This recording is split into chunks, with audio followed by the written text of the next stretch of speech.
Voilà, bah écoutez, bonjour, Jean-Jacques Gazot, président du district de Vendée Football. Vous le savez, vous l'avez sans doute découvert, donc il va y avoir le 18 juin 2022 donc, la manifestation Foot Océane. Donc simplement, je voulais, à travers mes propos, vous indiquer un petit peu, donner quelques éléments autour de cette manifestation.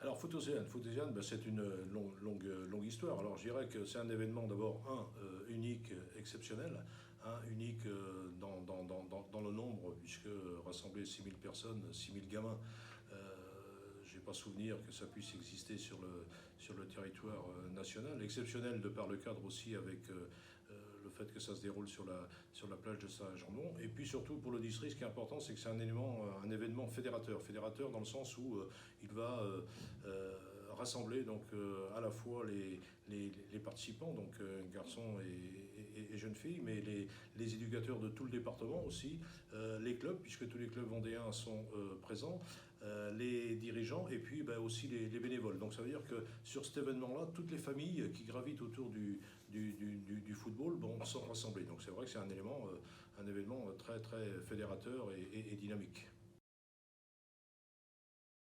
Alors vis-à-vis de l'événement, moi, mon rôle, bon, c'est vrai que je ne participe pas activement à la préparation de l'événement, puisqu'il y a une commission qui a été créée autour de Lionel Burgot. Bon, disons que ma présence ce jour-là, c'est en termes de soutien d'abord, et puis bah, surtout, c'est de faire le lien après avec tous les partenaires, qu'ils soient institutionnels ou qu'ils soient privés, quoi. Alors comment ça s'organise une telle rencontre? Bon, voilà, c'est un travail de longue haleine puisque la commission qui est composée autour de Lionel, qui est composée d'une dizaine de personnes, bon, ça fait 2 ans, c'est-à-dire que dès qu'un événement est terminé, on commence à préparer le suivant. Bon, ça fait 2 ans qu'ils sont en train de travailler là-dessus. Ça nécessite donc un certain nombre de réunions. Bon, en termes d'organisation, bon, maintenant il y a un certain nombre de choses qui sont rodées, mais chaque année il faut apporter un petit peu de nouveautés. Bon, après c'est toute la recherche de partenariat public, partenariat privé. C'est la rencontre aussi avec les institutionnels, donc la ville de Saint-Germain, qui au passage, je le rappelle, est d'un soutien extraordinaire. Trouver une collectivité qui investit autant, d'une part en termes de moyens humains et puis en termes de moyens financiers, je veux dire, c'est exceptionnel. Sans la collectivité de Saint-Germain, je veux dire, l'événement ne pourrait pas avoir lieu. Donc c'est tout ce travail avec voilà. Après, c'est tout le travail de communication aussi, tout le travail de communication donc, au niveau des clubs, au niveau des médias, et puis après, bah, c'est toute la gestion des inscriptions. Donc c'est vrai que ça nécessite une organisation rigoureuse, longue, puisque ça prend 2 ans, voilà, des moments forts, des moments plus faibles, parce que parfois il peut y avoir un peu de découragement, mais je veux dire, c'est un travail quand même relativement important. On ne réunit pas 6000 gamins sur la plage et 30 000 personnes comme ça, quoi, en claquant des doigts, quoi.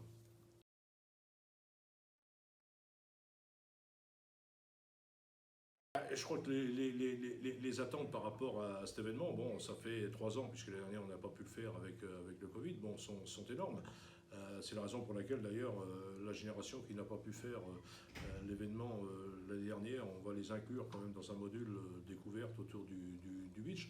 Mais c'est vrai qu'il y a une attente énorme au niveau des gamins. Je veux dire, tous les gamins vendéens actuellement qui pratiquent le football, ils ont tous fait Foot Océane. Donc c'est un événement dans leur carrière de footballeur sur le département qui est inscrit. Donc il y a une attente énorme ici.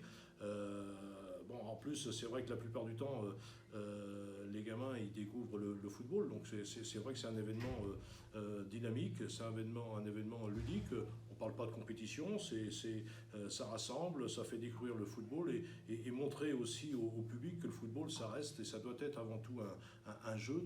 On n'est pas dans un esprit de compétition, donc c'est ça qui est important, quoi.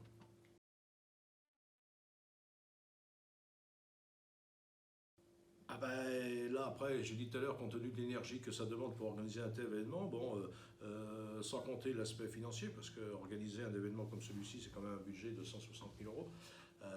Voilà, donc on ne peut pas se permettre de le faire tous les ans et de le faire aussi pour les autres catégories.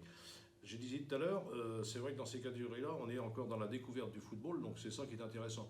Les autres catégories, ça y est, pratiquent le football depuis un certain nombre d'années, ils sont dans un esprit compétition, donc ce type d'événement, de rassemblement ne conviendrait sans doute pas à l'esprit qui est véhiculé actuellement sur le terrain. Là, on est vraiment dans la découverte, dans l'animation, dans le plaisir.